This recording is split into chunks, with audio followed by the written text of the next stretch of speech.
Bright afternoon, everyone. I am choosing the literary piece of Juan Abad entitled Tanikalang Ginto. Juan Abad was born in Sampaloc, Manila on February 8, 1872. And he was a Filipino writer, journalist in 1899.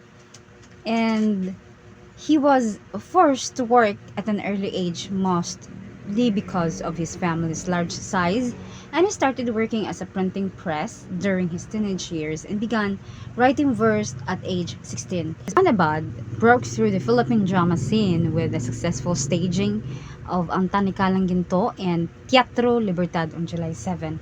Performances of the play in Laguna and Cavite were met with praise and admiration. Ang Tanikalang Ginto made its Batangas debut on May 10, 1903 in the town of Batangas, of course. On the same day, American provincial authorities seized the play's script and sued Abad for sedition. Judge Paul Lineberger of the Batangas Court of First Instance deemed the play seditious. Abad was found guilty of sedition and sentenced 2 years in jail plus a fine of $2,000. Abad posted a bail bond and was able to go free pending a decision on his conviction, in which was appealed to the Supreme Court. It was proved at the trial that this drama, prior to its presentation at Batangas, had been presented more than 20 times in different theaters of Manila, Laguna, and Cavite. The first of these representations commencing in October 1902, the defendant, the author, testified that after 3 representations commencing in Manila, he had read a newspaper that an order had been issued by the public authorities requiring that all plays before their presentation should be submitted for examination to the Division of Information. He thereupon took his play to the office of John F. Green and left it there for examination, and it was returned to him the next day with the authority to present. There was no evidence to contradict the statement, although there is some evidence to show that the one day was not a sufficient time for a proper examination of the work. However it may be, it appeared that the play was not considered sedition by the authorities of Manila. An examination of the drama were considered in the case of the United States and Tolentino, number 1451, and decided on March 6, 1906, and of the United States versus Cruz. The one to wait will show that anyone reading these dramas or seeing them presented could not fail to understand their seditious tendency, something which, according to the witness of the government, in this case a great majority of the spectator of this drama, could not see. The rise of the cinema and the decline of nationalist theater convinced Abad shift careers. After he retired from the writing of drama, Abad published Ang Tanikaling Ginto in 1907, after which he turned to teaching and occasional stage production in his own Campania Volante, or flying troupe. After his second marriage to the Batangueña, Genoveva Clara de Jesus, he began to teach Tagalog alphabet, even publishing a Tagalog primer. When this did not net enough income, Abad entered agriculture, supplying chickens, eggs, and vegetables to Manila, pursuing herbal medicine as a hobby. In 1923, Abad returned to Manila and opened a printing shop on Tuason Street, and he subsequently became active in the labor movement with his membership in the Legionarios del Trabajo.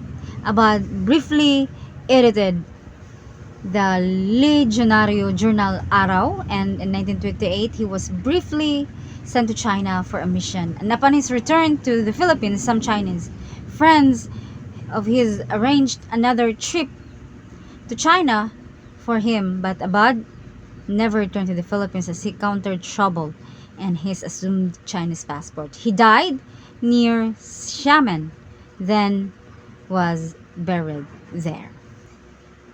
One of Abad's main contribution to Filipino theater was his patriotic plays, The Zarzuela, Ang Tanikalang Ginto, or The Golden Chain in English translation, and Isang Punglo ng Kaaway, the former which caused his arrest and trial.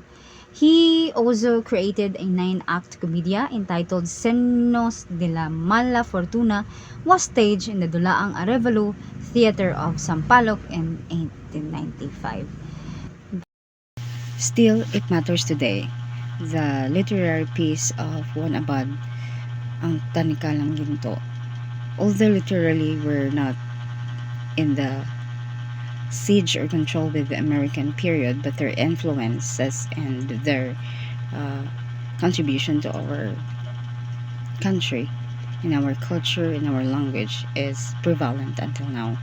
And still we patronize more the Western countries than our very own. And because of that, there is someone, especially in the writings and thoughts of Juan Abad, who can stand what is the real intentions of the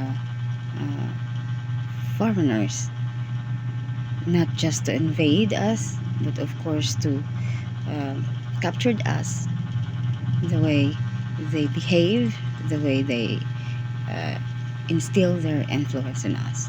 And when it comes to our country, it is very timely in this literary piece of Juan Abad, although it's not for the American but for the Filipinos, especially for our corrupt politicians, that someone will stand against their evil deeds, especially the corruption. I choose this person as a reflection.